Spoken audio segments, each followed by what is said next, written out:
Ayşe Hoca to stand in the corner on one leg, because she's late. But you can sit with both feet up, down, whatever you like. All right, my name is Suzan Öniz. I was a teacher. I was very lucky. I'll tell you a little bit about myself because it says tips from experience. So it's not from space, it's not from Mars, you know, I mean, this is from what I learned as I was struggling, like you guys will next year, in my beginning years, and in my later years. There are many later years. I was at the prep school. I was only and only at the prep school. There was a short time that I taught in Canada. Other than that, only at the prep school. So I was very, very lucky to have these fabulous students, yani you kind of students in my class, which means I was lucky because I had motivated students. They were tired. As you remember, getting into university is a very tiring process. They were tired from all the tests and courses and studying and running from school to the course or whatever, and stopping sports, stopping their lives just for this university entrance exam bit. But I was lucky because they were all intelligent, motivated, willing. I mean, they weren't sitting like potatoes. They were willing to do things. So my experience is a very lucky experience. I don't think all of you will have students like that necessarily. METU students are at METU because they want to be here. Maybe they are not in their first choice of METU. Maybe they want blah blah blah department, but they're in another one. But they want METU. They're not here because nothing else is better. What can I do? I will go to METU. It's not like that. So the students are highly motivated, which is a good point. However, you guys, some of you, are going to be teaching young learners, which means that you're going to have beautiful minds sitting in your class, very active, naughty maybe. I would like to also put naughty in quotation marks because Turkish people are very generous in saying yaramaz. I was a yaramaz student all my life. In high school, in university, I was always labeled as yaramaz. So I walked around because I'm active. But active doesn't mean yaramaz, all right? So you're going to have lots of active, little fantastic brains sitting in your classes. Coming back to me, I have my cheating notes. I'm going to cheat a little bit, let's see. Oh, and of course they can multitask. You are super at multitasking. I'm sure some of you are right now, sending tweets and I don't know. Can we send tweets? I mean, I have a program. I can do everything. But well, anyway, okay. You're tweeting, whatever. My students also did that. I mean, the pictures that they took of me, I know pictures because I'm always doing something, and I'm never posing like a nice lady. So all my pictures are funny, I'm doing something like that. Anyway, they can multitask, which is excellent. All the things that people complain about, I see as an advantage. It's good that they can multitask. Now, your job is to channel that multitasking ability, not to complain and say, these students are like that. All right, so we will see a little bit more in a while. In my many years at the prep school, I dipped into different areas of ELT. I did testing for a short while. I hated it. I didn't like it at all. And you will see that hating something is no good. No good at all. I didn't like it. In an office, alone, with pen and paper, trying to guess what people are doing in their classes so I can write a question that will address, I didn't like it. Writing a test for my own class? Okay. Writing a test for classes I haven't seen, I don't know anything about, although I have the book and the syllabus and everything, I didn't like that. I did materials writing, I liked that. That was fun. I did teacher training, I love that, because the teachers that came to our courses were all very happy to be there, again, motivated. So it's so much fun to work with people who want to be there, who are willing. These are some of the things that I did. Oh, and I've been involved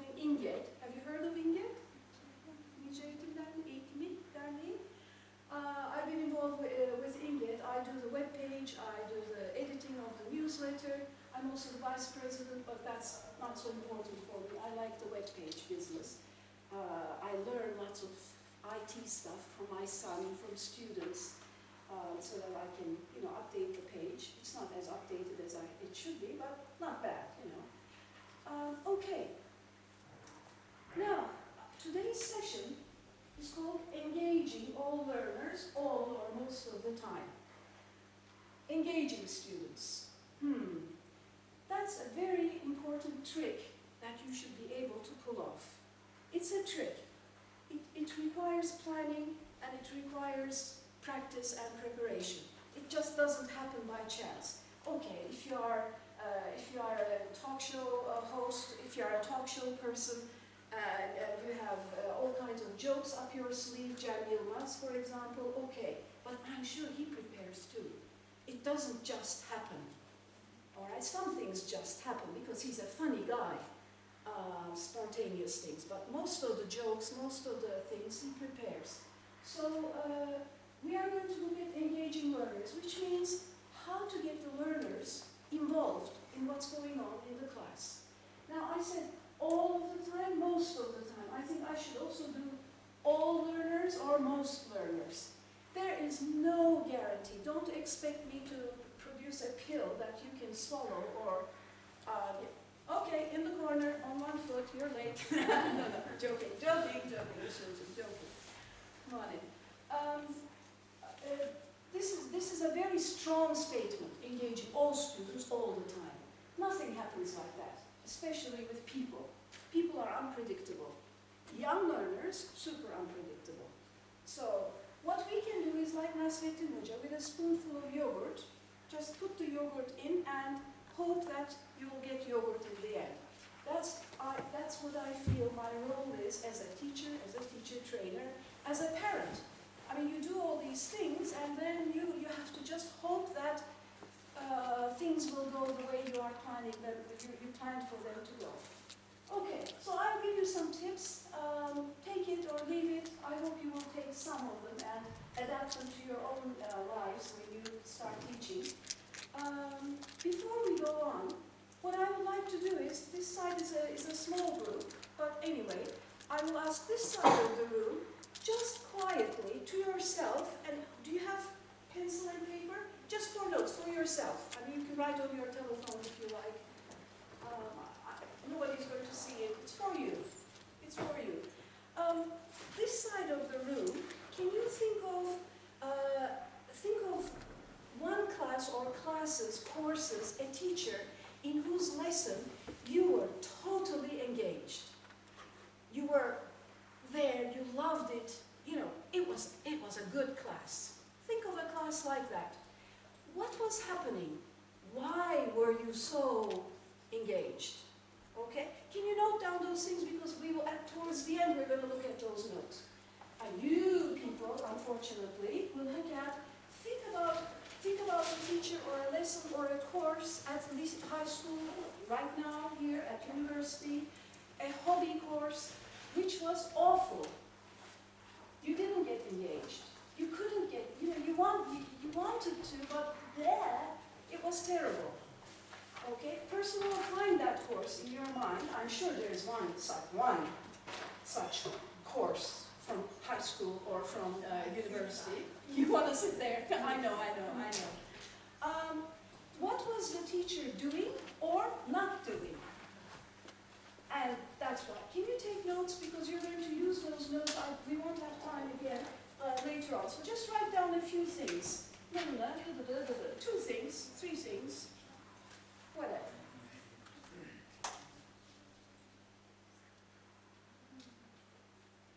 Unfortunately, the negative is yours, but it's also useful to be aware of not so good things.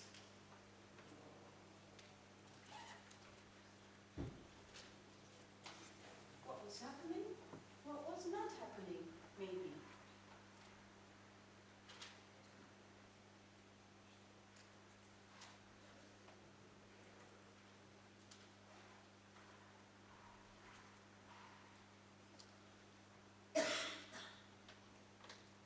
Two or three things, so that it will jog your memory. confused you totally.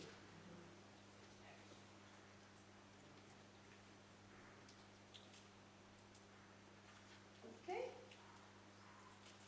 Okay-ish? Yes? Right? Okay. Well, you're going to have different kinds of classes. Do you think this is a typical Turkish class? Yes? No? Yes? Do Turkish students actually put their heads down? Yes? They've started to. Okay. Do you agree? I mean, I think, in my life, I don't know, maybe because I'm much older than you are, in our generation, we kind of put on a mask and sat there, and we were sleeping, under the mask. We didn't dare put our heads down. We didn't dare, but it's happening. Okay, all right.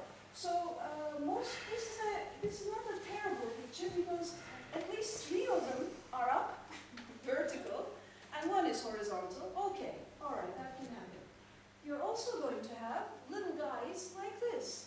For those who can't see, he says, I couldn't do my homework because my computer has a virus, and so do all my pencils and pens. Ta-da! Okay, what's positive about this little guy? Pardon? He's productive. In what sense productive? Made up a good reason. It's a modern reason. Maybe the teacher doesn't understand virus and stuff, when I was doing a teacher training course, training teachers, and these were experienced color teachers, one of them didn't hand in her homework assignment, which we had assigned like a month before. This was a big course, so the assignments for the whole year, everything was laid out. And she said that she erased her assignment by mistake. And I said, yeah, sure. Erasing it totally and not being able to get it back, I don't think that's really possible. Maybe it is, but yeah, it is. Erasing it totally, well, one thing, and never ever finding it back. Recent documents, yeah? Last documents, like recently viewed, anyway, okay. Maybe this is true. Maybe, like your friend said, it's a good excuse. What else is positive? I only have the intention of doing the homework. I wanted to do my homework, so there is some kind of intention there. Not bad. You were saying? Honesty. What's honest about this? Well, I didn't do my homework. I couldn't do my homework because computer has a virus. Maybe. All my pens and pencils. That's the first part. Maybe, yes.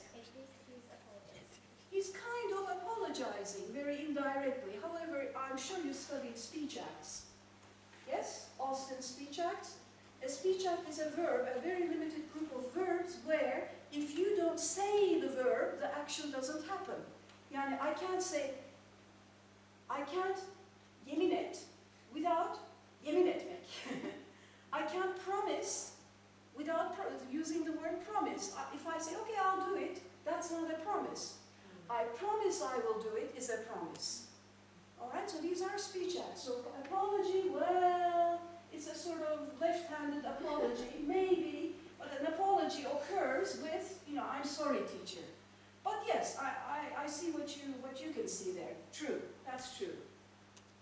Confident, standing up there in front of the teacher, in front of the class and saying it, that's not bad, confident. So this little guy is somebody we shouldn't forget. You're going to have lots of little guys like this. All right, and these are actually positive kids. They have lots of positive things going for them. Okay, and we'll see in a minute. What if he makes that into a habit and he's like always doing this? A habit. Well, that's where the teacher steps in. With young learners, parents, teachers, there could be cooperation. If the parents are not interested, well, lots of teacher work there, convincing. We'll see. Well, maybe the homework is no good. Maybe it's Hungarian kind of homework. And this is going to be some days you will feel exactly like this. You will say, can you help me, Mrs. Martin? This wasn't covered in any of my education courses. Kind of situation. With young learners, definitely, it's a tough job. It's a tough job. With any kind of teaching situation, it's a tough job. All right. Let me hear. What's going on here? What's happening here? Hands-on class. Can you give me some adjectives? How are the kids feeling? Interested, curious. Engaged. They seem to be engaged, whatever their role is. Do we have a pointing device here? Yes, we do. This guy here, see here, there's another one dressed like this, shorts, and a greenish thing, and here you can see a little badge, and this one. I think these are people who work in a zoo. I've watched some documentaries from Australia and New Zealand, and they seem to wear these kinds of clothes. So I guess this guy brought some kind of, I don't know, little frog or turtle or whatever, and everybody is interested and engaged. Okay? And look here. Very similar. I'm interested in her. What's going on there?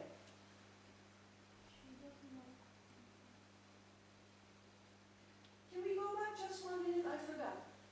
How do you know that they are engaged or interested or curious? Their bodies, their body language. What? What exactly? What kind of body language? Describe it to me. I can't see the picture. Touching. And they are leaning towards the animal, and it means that they want to see it. Bending over, leaning towards. So these are things that also we should remember. So if we always stay here, away, that doesn't show any interest. So coming closer, leaning towards, eye contact, yeah, each one of them, even the adult, that's probably a parent who came to bring the child. It's probably not part of the game group or whatever. Here, what's going on with this little girl's body language? She's in shock maybe. Say that again? She's in shock maybe. She doesn't understand what they're looking at. So Maybe she's trying to something understand. negative-ish there. Not terribly negative, but something different. Yeah. So maybe she doesn't know what's going on. Maybe she's afraid of the animal. Okay? Maybe bored. Nah. Maybe. Yeah, we don't know. I mean, look at the others. Ooh, they're in it. And maybe she can't touch it. Yeah, it's possible. Some people don't like to touch wet, slimy, yucky animals. That's possible. That's possible. Anything else that you can read in her body language? Look at her mouth and eyes. That thing is disgusting. Yeah, maybe she feels disgusted by the whatever they're looking at. So she is not very happy. Her face, I don't know what the others are doing with their faces, but obviously, crouching there and looking, they seem to be interested. Okay, fine. Okay, keyword, interest. So we're talking how to get people busy in the class with whatever task, activity you're doing. So interest is the first thing. I'm going to do a very quick thing about interest. We are very lucky as teachers because interest is biologically imprinted into our brains. Human beings have this seeking system in their brains automatically. It's a biological fact. We look for knowledge and skills that we might use for something all the time. So when something is happening, we pay attention. I mean, I'm just learning how to use this phone. And so any time I see somebody with a similar phone, I'm there trying to learn something so that I can use this phone more efficiently. It has so many features, so many wonderful things that probably I don't know about. So there's an imprinted seeking system in our brain. We're always looking for knowledge and skills that we can use for something in our life. So that's the starting point. Some kids get interested in sports, in gaming, in projects that are going on in school or in the class, just to get peer respect. They want to gain peer respect. It's very important to have a high status for the kids, the younger kids, the teenagers. I mean, you want to be a popular person. You don't want to be an unpopular person whom nobody knows, nobody cares about. So sometimes that interest is for the purpose of getting recognition from the peers. So, as teachers, if we can start from the situation, by the way, if you like anything and you want to have it, I'll give you my email at the end. Send me a message and say, you know, I want this, I want that, and I'll send it to you. Okay, I didn't make any copies because I don't know who is interested in what. Okay, so don't worry about writing down everything if you're writing anything down. I'll send it to you gladly. Pardon? Some of us have to write, yes, yes. If the situation, if you can start your class, your lesson with something interesting, create a situation that's interesting, hopefully you will be able to turn that into an individual interest. So first you have to catch all the fish with a situation, and then you can hook individuals one by one, hopefully. There's no guarantee. Remember Nasib Hoca, spoon. Yeah, today we try this type of activity, another day you try something else, because you never know what's going to happen. In all these years, and I'm sure my colleague here can say the same thing, some activities have worked superbly, fantastically wonderful. And then the next year, same type of students, Julia, and I do the activity, it don't work. Because there's no guarantee. I mean, people change, learner types change. There's some, maybe I didn't introduce it in the same interesting way. Who knows? I don't know. So there's no guarantee. So keep your spoonful of yogurt and just go, you know, spoonfuls of yogurt.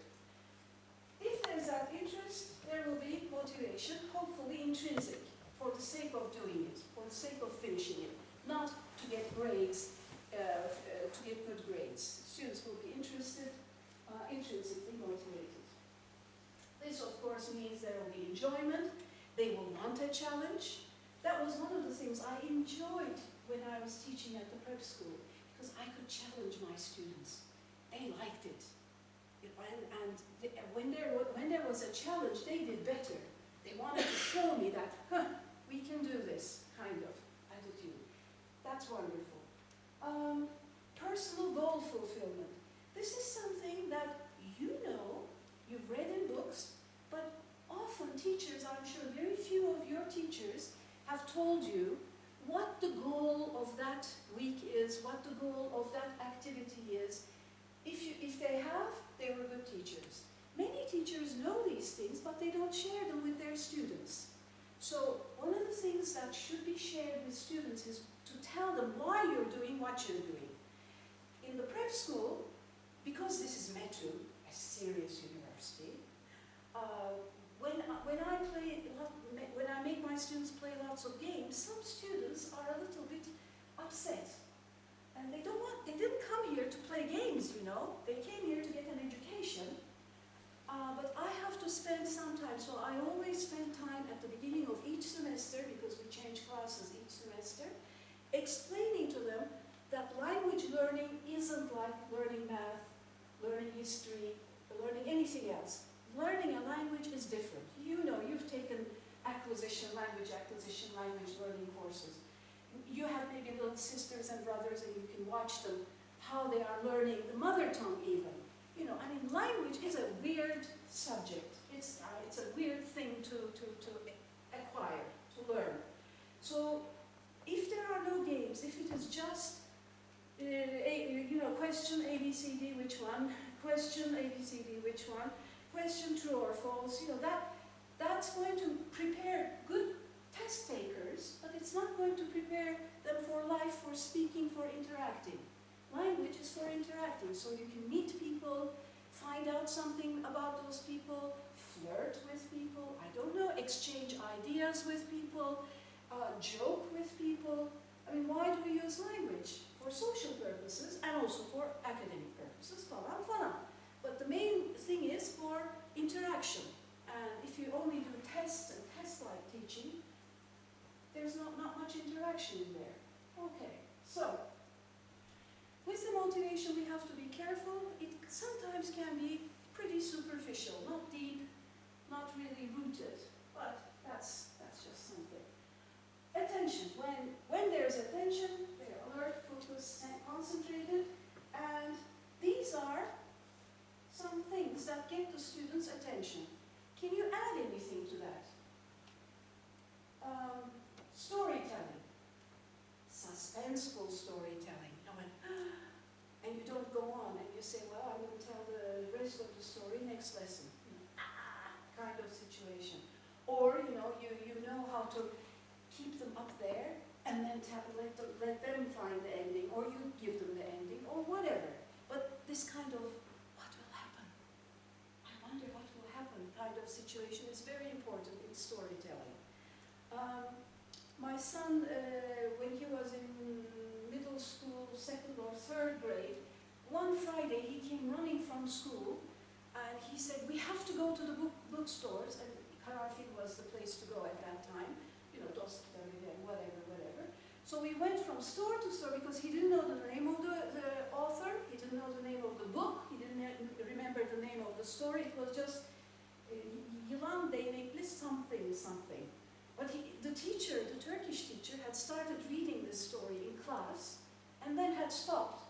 And they were begging the teacher, please continue, and the teacher didn't continue. He said, if you're so interested, go get the book and read it yourself. Wonderful tactic. But horrible for me because I'm like Tarzan entering a show. Do you have a Turkish writer's storybook in which there is a story about a stick which is like a snake? You're very academic, very professional. But anyway, we found the book, in Aral it was, and he read it, and that's how he started reading. He finished the whole book, not just that story, and I was really happy because people complain kids don't read books. Okay. Sorry, before we go on. So, storytelling, music, but not all kinds of music for everyone. You all have specific music tastes. I mean, rock music even. I mean, to me, rock music is just a big umbrella. There are so many subdivisions. Classical Turkish music, folk music, Turkish or Western or whatever. There are so many jazz music, so many different types of music.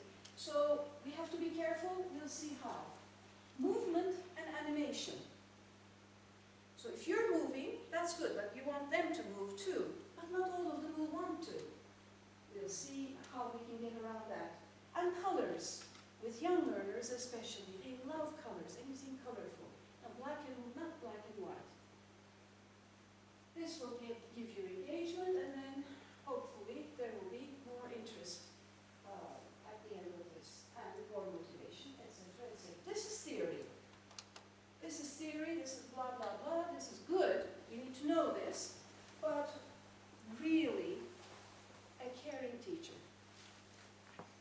The whole trick, I think, is you people. If you care for your profession, if you care for your class, if you care for your standards, nothing can defeat you. I mean, okay, the pay is not excellent, not super, not as much as it should be, I know. Lots of horrible conditions. Some of you will end up in schools where you don't have a library, etc. The kids don't have shoes, whatever. You know, those things happen. This is Turkey. Welcome to life. This is the way life is. But you all have phones. You all have email. I mean, we at Inget and me personally, I have received quite a few messages from teachers who met us at conferences who have asked for books. And people are very generous with their books, I think. So if you end up in some school where you want to set up a library, send each other emails. Send your teachers emails. Send everybody you know an email asking for books. You'll be surprised how many books will arrive at your school. Because I think Turkish people, we like to help like that, in that aspect. Right? There are many problems we have, but this is not one of them. I think we like to help whenever we can, even if it's a drop. A caring teacher, yeah, well, if you want your kids to be sitting there waiting for motivation for what you're going to do, there are some things you need to do. Okay? Turn to somebody sitting next to you. What is something that would be a good start? What would be a good start for you? Just between you. We're not going to make it public. So, kids are there. Like this. What's a good start? What do you think is a good start? Think about all the lessons, courses you have taken, your training, your observations. What's a good start?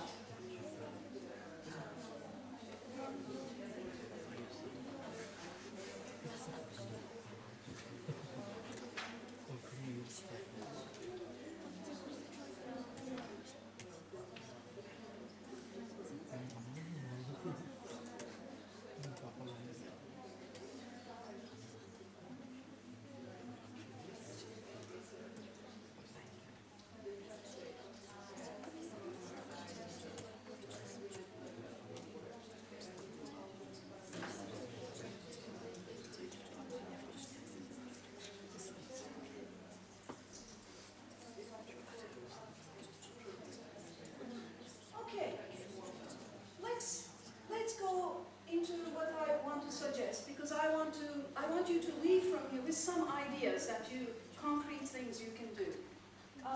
One of the things that I learned in my law teaching was not everybody is the same. You know, ta-ding, my jeton fell, and I realized that. Of course, you know this. But as a teacher, I lived it and I learned it. And as a parent, I lived it and I learned it. Because I thought, for example, my son, when he was in 2nd grade, he had to learn the multiplication table. So he came home and he said, homework, multiplication table. And I said, oh, easy, you know, and usually it's at the back of a notebook, printed. I said, you take it and you just march up and down, bir kere iki, and then 3 kere 3, 9, 3 kere 4, 12, you know, and you just keep reading it loud a couple of times and you will learn it. So there he is, kind of like this, and then after half an hour he came back and he said, it doesn't work, I can't do it. Then I thought, okay, I said, I don't want to walk, I want to sit. Okay, I said, sit and shout it. You know, he didn't like it. And then I remembered, when he was small, we were in Canada at that time. Luckily, that we found books that had little cassettes, and I bought him a cassette player that was unbreakable. So he was listening to these cassettes, and in the cassette it said, when you hear ding-a-ling-a-ling-a, turn the page. So he learned to listen, and then ding-a-ling-a, and he looked at the pictures, and then ding-a-ling-a, turn the page, falan. So that's that. Sometimes at night he said, read this book to me. And I did. And when you read a book, you will see when you become a parent, if you choose to, when you read, you add words, you change it a little bit. And he said, no, and you know, or he corrected me. He had memorized the story from beginning to end, the stories, not just one. I remember that, and I said, I didn't know about auditory learners, etc. too much then, you know. I said, maybe what we can do is tape the multiplication table. So I went to my husband and I said, if you love our child, you will read the multiplication table onto a tape with a nice voice, not like this, you know, after a while it's difficult. That's how he's going to study. And that's what we did, and he listened to that tape, which to me, it wouldn't work at all, ever. I couldn't do that. But for him it worked. And there my first jeton fell. And I said, he's my son, or our son, but he's different.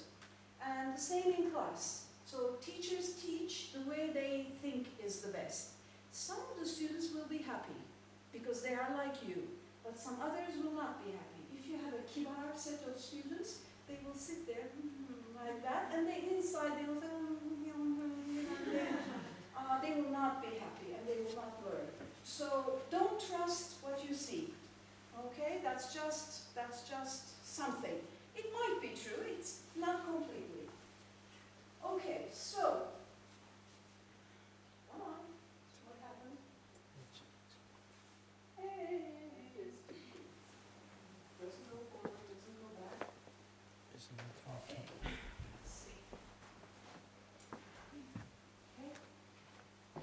styles, learning tests. I mean, if you Google any one of these, you will get,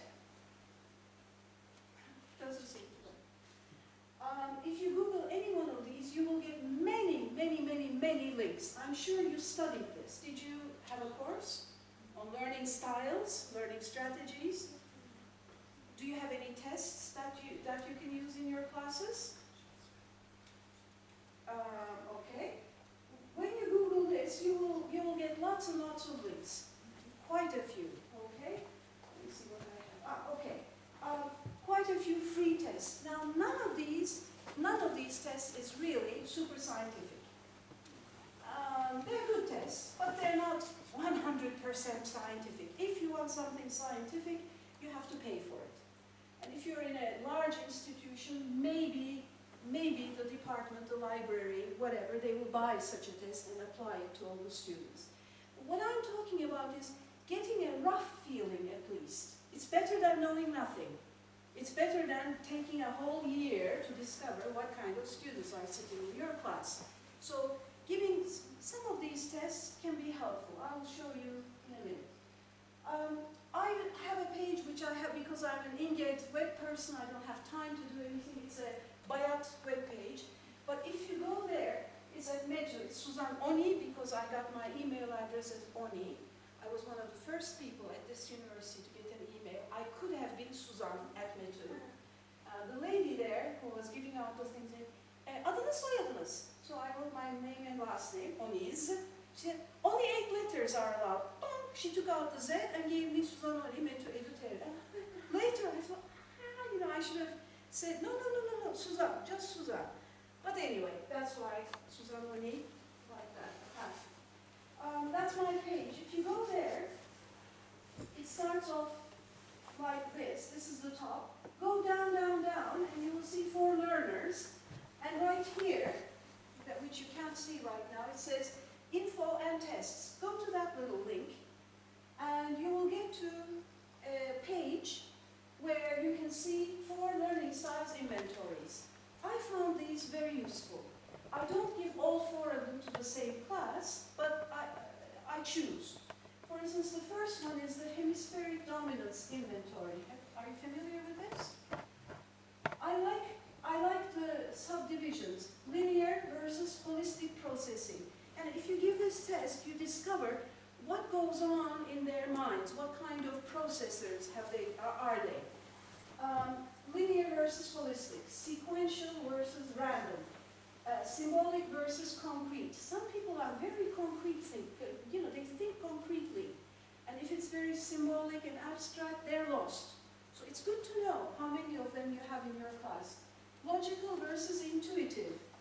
Intuitive meaning it goes with a gut feeling. All right? Verbal, non-verbal, reality-based, fantasy-oriented. And if you go to this site, if you click here, you'll get to the text, and if you click here, info on the categories, you can see, and if somebody is linear, what does it mean? There's an explanation. Another one that I really like is the ILS, the Index of Learning Styles. So this is active reflective learner. This classifies the learner, not the brain. It does, but it's the learner. Active versus reflective learner. Sensing versus intuitive. We have intuitive here too. Visual versus verbal. Sequential versus global. So this is this is a smaller division. And there are a couple more. I give this, I find out who is what. I make sure that I get them to tell me what they came out to be. So I have my list. So every semester, every year, it will be different. And people change in time too, a little bit, not completely. So this is a good starting point, I think. Discovering, first of all, what kind of people are sitting here. All right? If I don't know, how can I make you do some activities and hope you will learn? I need to know that. How are we doing time-wise? Would you like to do for instance, left brain, right brain test quickly to discover something about yourselves? Do you know if you're a left or right brain dominant person? Yes? No? Okay, let's do it, shall we? What you need is just piece of paper, you're just going to write 1, A or B, 2, A or B, that's all, okay?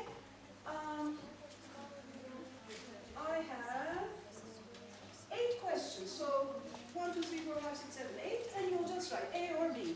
And then I'll tell you, 1A means this, 1B means that, okay, if you want. Okay, all right, not scientific, but gives you a rough idea. So, which side of your brain is dominant? Take this test and find out. Number 1, in school, which lessons did you used to prefer? A, art-oriented lessons, such as literature, history of art, music, drawing, art classes, or B, science-oriented lessons, such as math, geometry, physics. Art is A, science is B. Number 2, which types of sports do you prefer? A, team sports, B, those done alone. A, team, B, alone.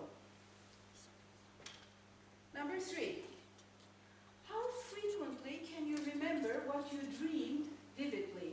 Remember all the details. A, rarely or never.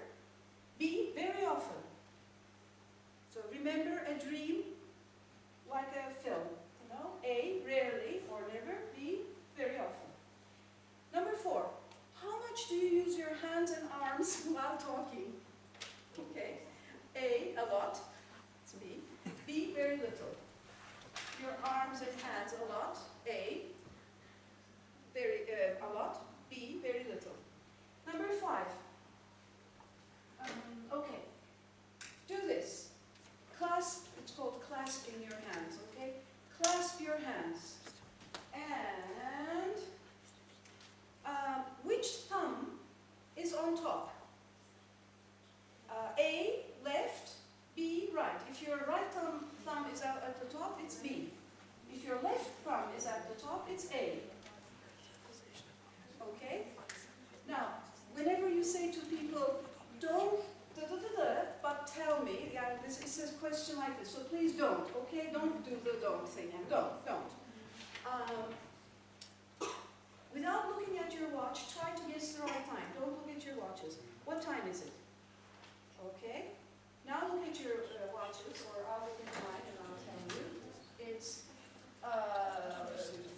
25 to 4. Okay? Is your guess, now there's a 10-minute range. Is your guess wrong by more than 10 minutes? A. Or accurate within 10 minutes. So you guessed within 8 minutes, 5 minutes. That's B. 10 minutes. Above, just 10 minutes. Accurate within 10 minutes. Okay, so it's B.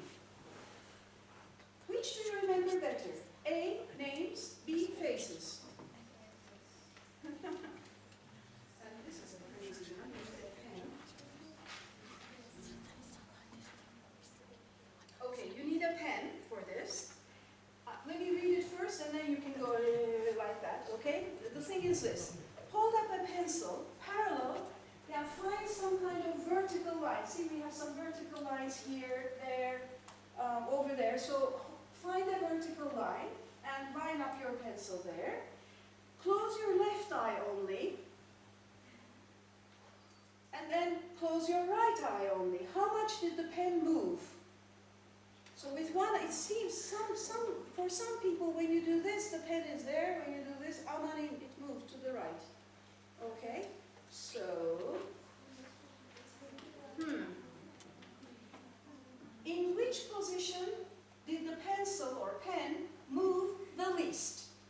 With the left eye closed, A, or the right eye closed? Moved the least.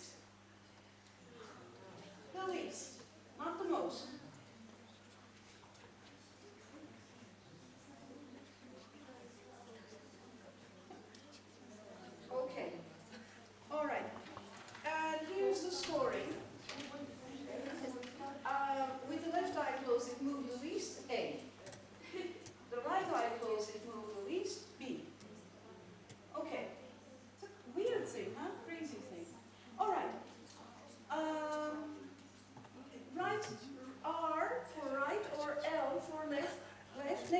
answers, and then you can see how many rights and lefts you got, and then you can decide whether you're very right dominant or left dominant or equal. All right, we'll see. So, right, 1A is right, 1B is left. So if you wrote 1A, you're right dominant in that aspect. Number 2, B is right, A is left. Number 3, B is right, A is left. 4A is right, 4B is left this time. 5B is right, 5A is left. Okay. 6A is right, 6B is left. 7B is right, 7A is left. And 8A is right, 8B is left. What happened? What have you got? Ah, 5 right, 3 left. Okay. All of them right. Do you know anything about your right brain, your right hemisphere, and your left hemisphere? What do you know? For instance, what do you know about the right side of the brain? Okay. It controls, first of all, the left side. Okay. Is it the asker gibi straightforward side, or is it the crazy side? It's the crazy, creative side. The right brain, the right hemisphere, if you are right brain dominant, it means you are artistic, you like music, you like art appreciation, you like drawing, you appreciate sculptures, okay? You like music. If you're left brain dominant, or if you have left brain dominant features, it means you are into all the L's, left L's, linguistic, language, logic. These are all on the left. These are the, the straightforward side. That's the left. But writing is on the left. Okay? Let me cheat from my chart. Language, we said, is on the left. Writing is on the left. Okay? If you look in your books and find VAC, visual, auditory, kinesthetic, I'm sure you'll also find left and right brain dominance, and you can see features of students with whatever dominance. I thought it was very interesting because I'm looking at the right hemisphere, because the right hemisphere dominant people are holistic. They don't want the detail, they want the whole thing, the global picture. They are intuitive. They can use their guts and say, I think we turn here. Their gut feeling tells them something. They're analogical. They are fantasy-oriented. Okay, these are all the features, actually, maalesef, that our educational system is trying to get rid of. These are the corners that the education system doesn't like. I mean, when my son, I keep talking about my son, when my son was starting school, I bought him all kinds of magazines for him because I wanted his notebooks and books, which had very boring covers, to have, the characters that he liked. So we would put the picture there and then cover it with sheer plastic so that it would look through. It wasn't allowed. Red for notebooks, blue for books. No way. Yes way. And that was what we had to do. And it was so boring. Lay down, please. It's the cover of the book. But slowly, so the educational system, if you have some kind of active kid in your class that you have difficulty controlling, I bet it's a right brain dominant student. They're trying to be creative, but creativity sometimes is taken as yaramaz in our culture. So I don't know. Something else. Color they like. Right brain students, they see concrete objects and are in jeopardy of being a non-reader. They learn to read late because they see objects rather than reading. So if the system is word recognition reading, maybe they have a better chance because they will see the word as an object, maybe. They are 2.0 grade point average kids. They use visual NLP eye indicators, you know, when you do this and you do this, that's another lesson we could do, what it means. They use those, they know those very well. What else? Distractible.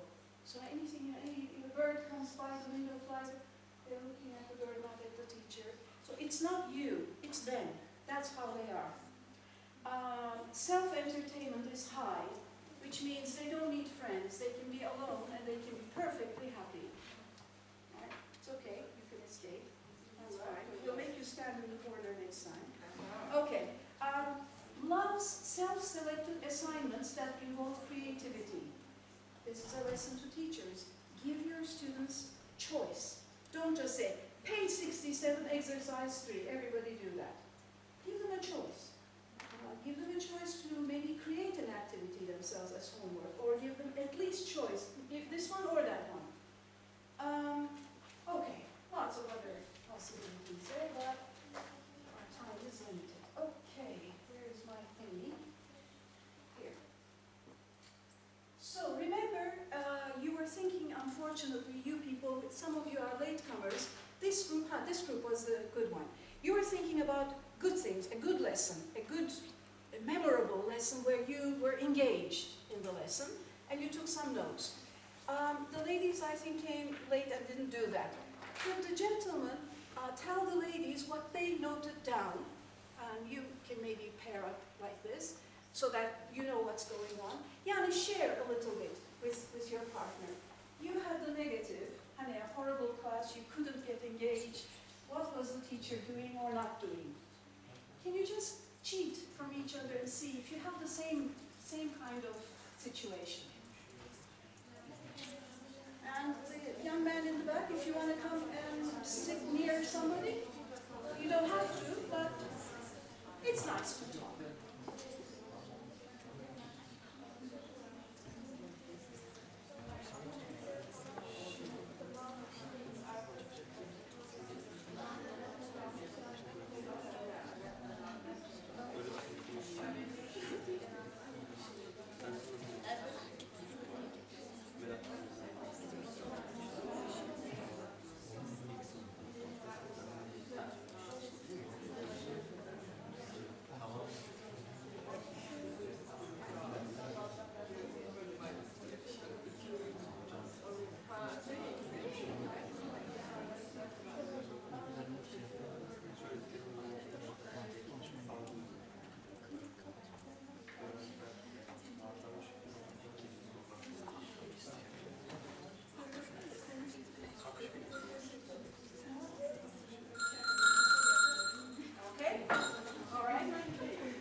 Came up? I mean, why was this lesson so engaging?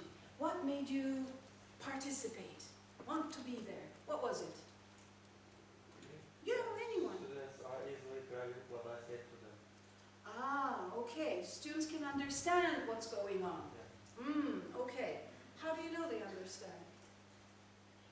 I have a problem as a teacher and as a teacher trainer. I don't like, I'm sorry, it's not to criticize you, I mean, please, he's Kurban, he was brave enough to talk and look what's happening. I don't like understand yet because I can't be sure it's happening. I mean, you can say, I understood, and then if I trust you, I'll trust your statement. But you know, when you're writing a lesson plan, we don't want to say, by the end of this lesson, all the students will have understood something.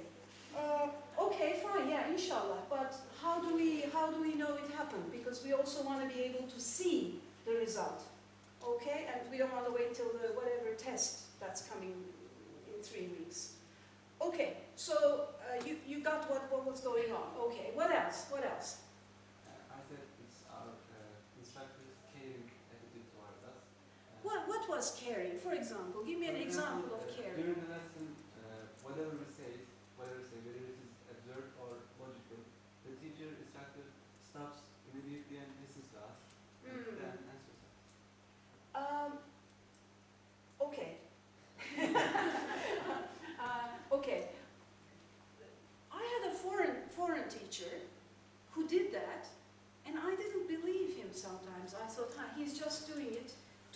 popular.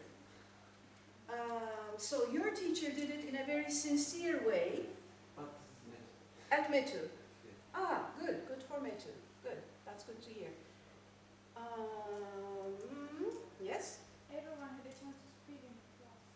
Ah, They expressed their ideas. uh-huh. They participated in the speech. Okay, lots of participation, lots of following what's going on, getting a chance, getting good feedback. Yeah, and students can explain their ideas better than other lessons. In this lesson. Yeah, What's the magic? Why, I wonder? because you said, teacher said to us, you can choose what which you want, and it's very beneficial for students. That's right. Choice is good, isn't it? Yeah, because when teacher said yes, you can choose your desire, we don't bored. Yeah, Yeah. yeah. And I'm sure if the choices are good, one of them will be interesting for you. Anything else on this side? Okay. My main interest group. I'm very sorry. I mean, this is wonderful. But let's hear what can go wrong. For example. Yes. Students are passive, and the teacher is speaking in a emotionless voice. Voice. Don't forget what you're going to say, ladies. Voice. When I was training a group of teachers, there was one teacher who had a kind of voice. So I thought, oh my God, kill me and save me. You know, I don't want to hear this woman. And I thought, shall I tell her? I'll tell you a joke first, and then I'll tell you what happened. When I was in England for a conference, after the conference, you usually get together and sit together and talk and gossip about your situations, So one of the people there, a teacher trainer also, we were talking. I was saying, as teacher trainers, do you correct the English, the language of your trainee teachers? Or trainee trainers, if they're training trainers, do you correct their English? And of course, British people are very polite and he, her, and they beat around the bush. They didn't want to say yes or no. Probably they didn't. And then one of them said, well, she said, if it's anything concerning me, I would like to be corrected. Because one day, I was in a bar with my friends, I went to the toilet, I came out, and there was toilet paper hanging from her skirt. So she is walking around, flirting with the boys here, and flirting there, and sitting there, and visiting this table because her other friend, she's walking around with that toilet paper dangling. Nobody said anything. So she said, I hated them all. Not to embarrass me, they didn't say anything. But this is worse, walking around with toilet paper dangling. All right, so she said, anytime I have a problem, I want to be corrected. I don't want any dangling articles. I feel the same. I mean, if I'm doing something strange, I would like to get feedback on it so that I don't repeat it. If I'm making a mistake in my English, from somebody that I respect, I would like feedback. Why not? Sure. Okay, so correcting mistakes, I think, is important. There were two hands, yes. If the teacher is unhappy and unwilling to teach the lesson. Unwilling. Yes. We in Turkish have dünyanın ölmüş, kind of comes to class, and stands there. Oh, this is terrible. They're terrible. Not drunk. I'm not talking alcohol. I'm just talking tired, lifeless, spiritless, without energy. Yeah. Some teachers also like to talk more than students. They like to instruct, and they don't want to get risk, I think, by including the students. They need to catch up with the plan, organization, so they talk more and more. Very good point. Excellent point, because you will see when you start teaching, anytime you are the leader and they are the followers, the lesson goes at the pace you want. Anytime you say, okay, form groups and do this, it takes ages. And when it's learner-centered, it takes a long time. So the danger is sometimes you want to cut that and you just want to catch the program because time is going on and you do a lot of talking. It's a danger. Sitting behind the table, teacher's table. Yes. It's about the language. Yes, yes, yes. Disappearing behind the desk. Mm-hmm. There wasn't any kind of humor in class, and I think this is important actually. And Humor. and there was a point. Their opinions were more important than ours. They know everything. Yes, and they wanted to give their opinions to them again and again. So Yeah, was the problem. yeah, yeah. I understand. Okay. When teachers come to the class unprepared, Ah. they still make, they didn't organize the worksheet or something, they are dealing with them and the students are waiting Where is for, it? for him to Get organized. Yeah, yeah. Preparation. I think I saw another hand in the back. Did I miss anyone? Okay, okay. Basic picture. Remember these. Let's go. Whoops. I've been pushing buttons with my excitement. Okay. Teaching tips. This is another thing that if you Google, you get excellent sites, because there will come a time when your educational background will see it has disappeared. You will run out of ideas, say, what shall I do? It's like mothers asking neighbors, what are you cooking tonight? What shall I cook? As if they don't know what to cook, how to cook. But there comes a point when you sort of run out of ideas. And so it's a good thing to go for teaching tips. And you will get lots of sites. One of the sites that I went into, just to have a look for fun, was Open Equal Free site, where you don't need to write these down. You Google teaching tips and you'll get the same sites. Within this, as you can see here, great tips for teaching writing, how to teach reading. Again, the same site, fun ways to develop a child's creativity. This is under tips here, educational tips. And then under free stuff, there's a new online source, Flipped Learning. You are very up to date now. You know a lot now, but maalesef, I have bad news. Very soon, you will be outdated.